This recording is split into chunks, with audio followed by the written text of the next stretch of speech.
Veuillez patienter, nous recherchons votre correspondant. Communication établie. Allô? Oui, bonjour, on a rendez-vous avec Marie-Amélie, mais on la voit qui arrive. Donc c'est bon. Ok, super. Merci. Il vous a pas ouvert la bonne barrière.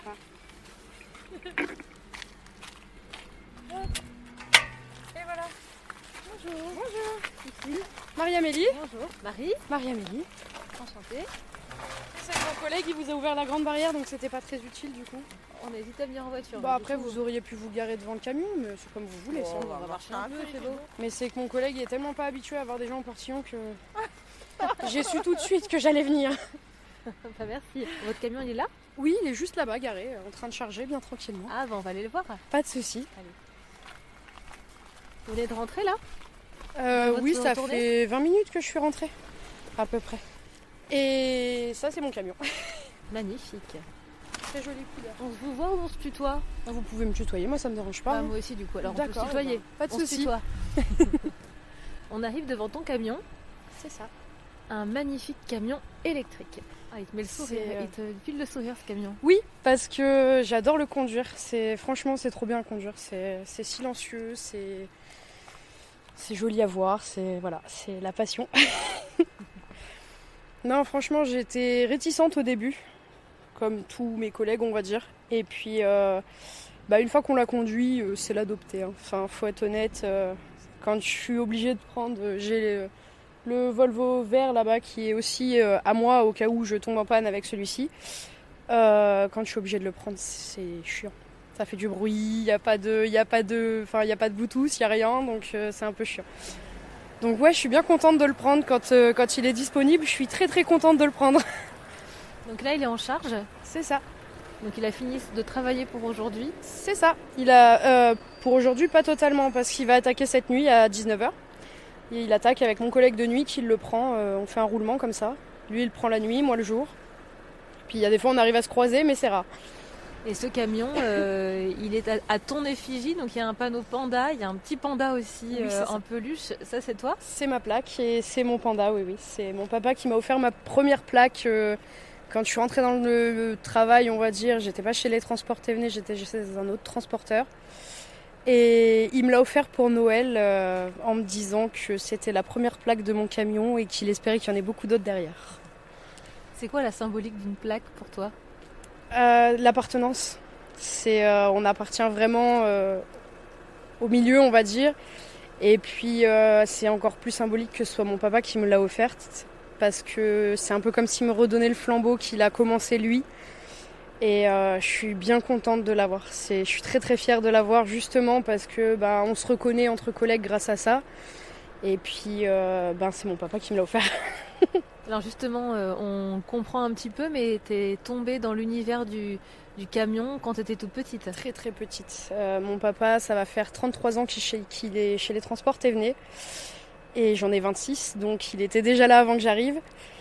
Et depuis toute petite, en fait, c'était notre sortie des vacances scolaires, on va dire. Toutes les vacances scolaires, on avait le droit de partir 1 ou 2 fois avec notre père en camion.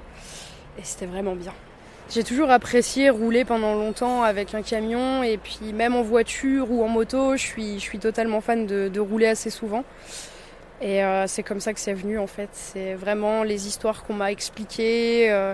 Mon grand-oncle était conducteur lui aussi. Et lui, c'était dans d'autres années parce qu'il a commencé dans les années 60. Donc c'était un peu plus rude, on va dire. Et puis il est resté toute sa vie dans la même entreprise de ses 16 ans à ses 57 ans. Il est resté tout le temps dans la même entreprise. Il faisait du convoi exceptionnel dans une entreprise dont je ne saurais pas dire le nom parce qu'il ne me l'a jamais dit. Mais à écouter ces histoires, l'entraide de la conduite, l'entraide entre conducteurs, tout ça, ça vend vraiment beaucoup de rêves et maintenant je le vis, quoi. Donc je suis bien contente.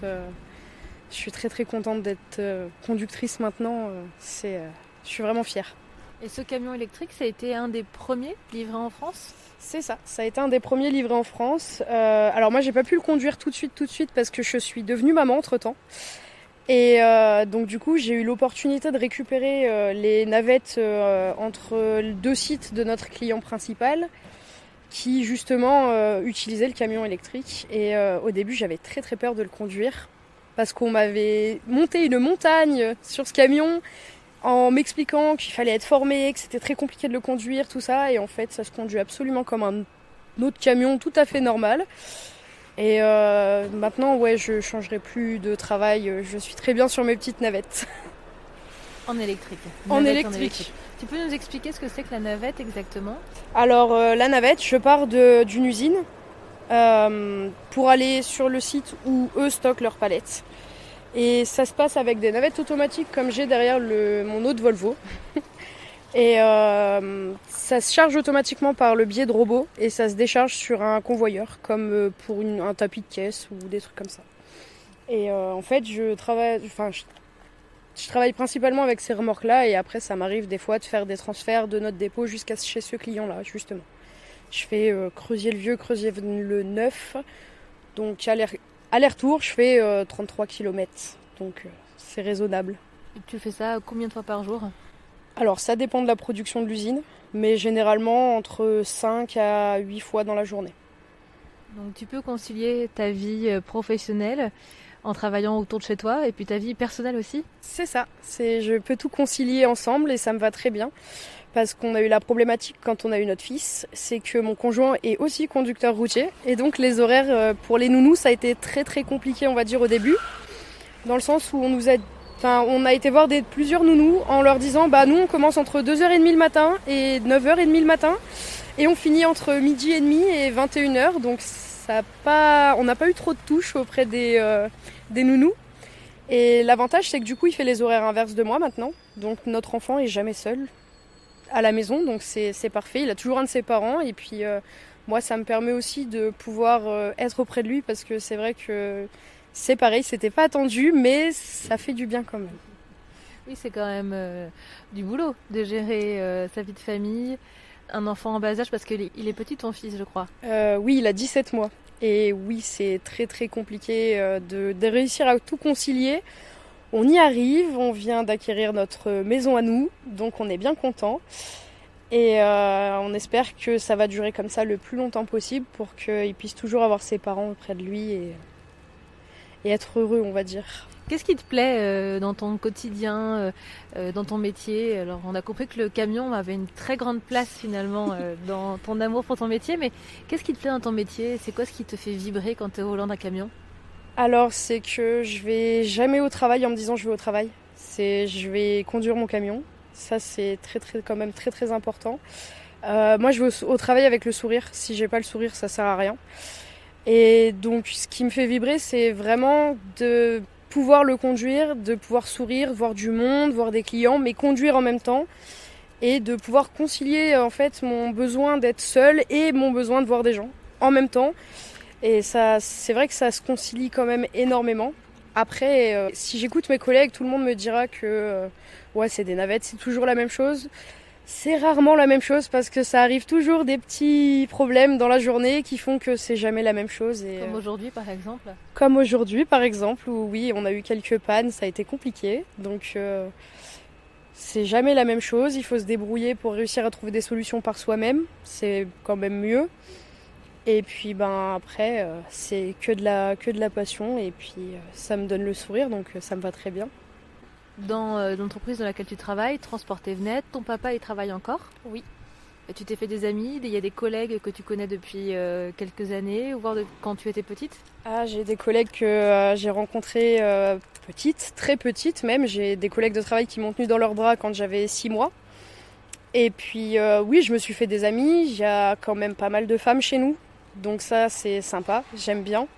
Ça change un peu de l'entreprise où j'étais avant, où j'étais la seule femme. Là, on doit être une quinzaine, je pense, 15-20 conductrices, ce qui est pas mal, je trouve. Et oui, on se fait vite des affinités avec les collègues, ça devient des amis, ça devient des confidents. Et puis, j'ai rencontré mon copain dans mon ancienne entreprise, donc tout peut arriver. Et tu travailles avec ton papa, vous vous voyez tous les jours? Alors on se voit pas parce que lui fait du relais de nuit, donc il prend une remorque à Magné qui monte sur la région parisienne et qui redescend à Magné. Alors il fut un temps où on se croisait, on arrivait à se croiser, maintenant c'est rare qu'on se croise. Si on se croise c'est que lui il est très en retard et que moi je suis très très en avance, ou que moi je suis très en retard et lui très en avance. Mais ça nous est arrivé de nous croiser. On avait fait l'année dernière, il y avait un challenge de l'entreprise sur les pulls moches de Noël. Et on avait pris la première photo où j'annonçais ma grossesse avec nos 2 camions et nos 2 plaques. Avec nous devant, avec nos pulls moches de Noël, où j'expliquais que ça va être le 3e enfant de la famille à naître dans l'entreprise des transports Thévenet. Donc j'espère lui donner ma passion, mais c'est pas sûr.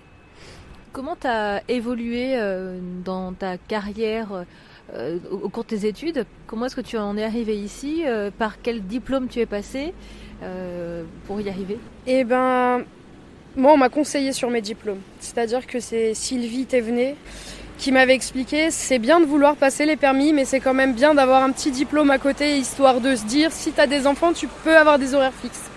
Et donc on m'avait conseillé de faire le bac pro logistique que j'ai eu. J'ai après fait un CAP en 1 an chez le lycée Pierre Boulanger à Pont-du-Château, qui donne cette chance de faire un CAP en 1 an quand on a un bac ou un CAP. Sans les matières générales, on n'a que les matières professionnelles, donc on peut passer les permis plus facilement. Et après, j'ai fait un BTS en 2 ans sur Lyon pour pouvoir avoir ma capacité de transport et puis être dans un bureau au cas où ça arrive un jour. Et justement, tu l'anticipes ça, le bureau? Pendant mon BTS, j'ai fait ce qu'on appelle une alternance chez les transports Thévenet déjà à l'époque. Et en fait, le problème, c'est que je peux pas être dans un bureau, je suis pas assez calme pour être dans un bureau. Il faut que ça bouge, il faut que je cours. Et j'ai du mal à anticiper le fait de finir dans un bureau parce que pour l'instant, je me sens pas à l'aise, je me sens trop nerveuse pour être dans un bureau. Il faut vraiment que ça bouge autour de moi, donc c'est compliqué. Pourquoi pas dans les années futures après. Et là aujourd'hui, justement, d'être au volant d'un camion, ça permet de remplir tout ce dont tu as besoin. Ça bouge assez pour toi? Les navettes font que justement ça bouge assez parce que je tourne avec 2 remorques normalement. Et je suis toujours en train de décrocher, raccrocher, c'est-à-dire que je fais au maximum 25 minutes de route par 25 minutes. Et après, c'est de la décroche-raccroche et du relationnel client. Et c'est vrai que j'apprécie parce que ça arrive à concilier tout ce que j'apprécie dans le milieu. Aujourd'hui, ton camion électrique, comment est-ce que tu l'apprivoises pour faire des navettes environ 25 minutes de route entre chaque point? Comment est-ce que tu adaptes ta conduite? Quand est-ce que tu le mets à charger? Est-ce que tu dois faire des pauses? Comment est-ce que ça roule finalement, sans faire de jeu de mots, avec tes navettes? Disons qu'au début, ça a été compliqué parce que j'avais pas l'habitude de faire de l'éco-conduite. Et avec le camion électrique, on est un peu obligé parce que sinon on tombe en panne de batterie avant d'avoir fini. Donc c'est quand même pas mal l'éco-conduite. Et c'est quoi du coup? Qu'est-ce qu'il faut faire? Principalement l'utilisation du ralentisseur parce qu'en fait le Volvo électrique a l'avantage que quand on utilise le ralentisseur, ça recharge la batterie en même temps. Donc c'est vrai que c'est une méthode que je n'utilisais pas vraiment et que j'utilise beaucoup plus maintenant. Et puis on en est arrivé à un stade où le but du jeu, pour moi, c'est de faire un challenge et de voir combien de pourcentage je vais réussir à gagner sur une navette, sachant qu'à l'heure actuelle, vu qu'on est très très lourd, c'est-à-dire qu'on fait 43 tonnes quand on est chargé et qu'on fait 22 tonnes 5 à vide, on utilise 15% de la batterie sur un aller-retour. Et donc le but du jeu, c'est de réussir à faire une navette de plus que ce qu'on peut faire dans la normale avec le camion. Et après, pendant mes 45 minutes de coupure, je reviens ici et je charge pendant les 45 minutes. Et ça le recharge bien suffisamment pour finir la journée? Alors en ce moment, c'est un peu compliqué parce qu'on a quelques soucis avec la borne de recharge qui pose problème. Mais sinon, généralement, quand tout est en état de fonction, oui, j'arrive à gagner assez pour faire une navette de plus. Et ce challenge finalement d'essayer de pousser au maximum l'éco-conduite, parce que c'est ça en quelque sorte ce que tu cherches à faire, c'est quelqu'un que tu connais? C'est mon collègue Chico. Et c'est le monsieur dont je vous parlais tout à l'heure qui m'a tenu dans ses bras quand j'avais 6 mois. Qui rentre de sa journée. Il rentre de sa journée, là il va faire son petit plein d'essence. Chose que je n'ai plus à faire, j'apprécie de ne plus faire le plein de gasoil. Parce qu'après on a les mains qui puent, on a les vêtements qui puent parce que ça en saute partout. Donc je suis bien contente de ne plus avoir à le faire. On perd beaucoup de temps, on perd 20 minutes à faire le plein alors que là je le branche et je m'en vais, c'est fini. Et donc pour toi le challenge là c'est d'arriver à pousser au maximum l'éco-conduite pour pouvoir aller au maximum des capacités du camion. Et tu y arrives à te dépasser? Oui, j'y suis arrivée, c'est-à-dire que mon collègue qui faisait les navettes avant faisait 5 navettes avec le camion et qu'à l'heure actuelle j'arrive à en faire 6 avec les batteries du camion. Pas mal. Je me suis bien améliorée et j'en suis bien contente. Et ça veut dire que tu joues sur quoi? C'est quoi tes astuces finalement pour essayer d'économiser la batterie ou plutôt de la recharger en conduisant? Alors moi le but du jeu c'est vraiment dans l'éco-conduite, dans l'utilisation du ralentisseur parce que c'est le seul moyen de le recharger en roulant. Après, le but de pas trop utiliser de pourcentage, je mets généralement le mode éco sur le camion, parce qu'on a un mode éco. De pas s'arrêter, surtout pas, parce que à repartir, il a beau être puissant, ça repart, mais bon, ça faut relancer la machine, quoi. Et toi, dans la vie de tous les jours, tu es à l'électrique aussi? Tu roules comment? Alors, moi, j'ai une voiture thermique, parce que j'ai pas encore les moyens de m'acheter une électrique. Mon papa me prête la sienne, il a une Fiat 500 électrique, avec laquelle je roule en ce moment. Parce qu'il en arrêt de travail. Donc je prends sa voiture en attendant. Et c'est vrai que c'est reposant quand même. Et du coup, l'éco-conduite que tu as mise en place aujourd'hui, tu penses que tu es arrivé au bout de toutes les astuces ou tu peux encore monter d'un cran? J'ai peur que je sois arrivée au bout et que ce soit plus compliqué d'essayer de grappiller des pourcentages, mais j'essaye tous les jours de le faire un petit peu, histoire de voir jusqu'où je peux aller. Tu le connais par cœur, le camion? Ah ben, je suis sur ce camion depuis le mois de mars et oui, effectivement, je commence à le connaître un petit peu par cœur, les petits coups de Trafalgar qu'il peut me faire, comme sa façon de se comporter sur la route, la façon qu'il a de repartir ou quoi que ce soit. Oui, je commence à le connaître bien comme il faut. Après, à voir sur la neige, je n'ai jamais encore conduit sous la neige avec. Donc, on verra. Qu'est-ce que tu pourrais dire à ceux qui ont des a priori, déjà à tous tes collègues qui en ont sur les camions électriques? Qu'est-ce que tu peux leur dire et qu'est-ce qu'on peut dire à ceux qui nous écoutent qui en ont? Ce que je vois, c'est que beaucoup de gens, quand je l'ai présenté sur mes réseaux sociaux à moi, énormément de gens m'ont dit ouais, bah c'est une pile, franchement c'est nul, il n'y a pas assez d'autonomie. Alors je rappelle aux gens que c'est le premier de France, donc c'est les débuts. Il faut se rappeler des débuts de tout véhicule ou de toute chose. Et puis il faut aussi se rappeler que si on n'a pas testé, on ne peut pas savoir comment ça se comporte et comment ça se passe. Donc je conseille aux personnes de tester avant de vouloir en parler, parce que généralement les a priori qu'ils ont sont faux, totalement faux.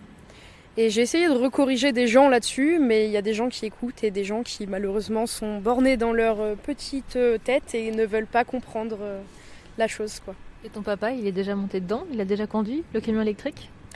Mon papa l'a jamais conduit. Mon papa, entre guillemets, malheureusement, n'a jamais eu de camion neuf depuis qu'il est chez les Transports Thévenet. Donc j'ai eu la chance d'avoir un camion neuf avant lui, on va dire. J'aimerais bien lui faire tester parce que je pense qu'il pourrait avoir de belles surprises et redécouvrir son travail. On termine toujours ce podcast en demandant un mot. Si tu devais décrire Volvo, qu'est-ce que ce serait le mot que tu pourrais choisir? Alors là, en un mot, ça va être très compliqué parce que j'ai tendance à beaucoup dire de mots. Mais en général, je dirais la liberté. Parce qu'on peut faire ce qu'on veut avec un Volvo. C'est aussi simple que ça. Je peux faire tout ce que je veux avec les Volvo. Et puis, vous avez quand même réussi à me faire passer de Scania à Volvo. Et ça, c'est un beau défi que vous avez relevé. Qu'est-ce qu'on peut te souhaiter pour l'avenir? De continuer mon travail correctement. Et toujours avec le sourire. Le jour où je viens plus au travail avec le sourire, ça sert plus à rien de venir au travail. Merci beaucoup Marie-Amélie. À bientôt. À bientôt.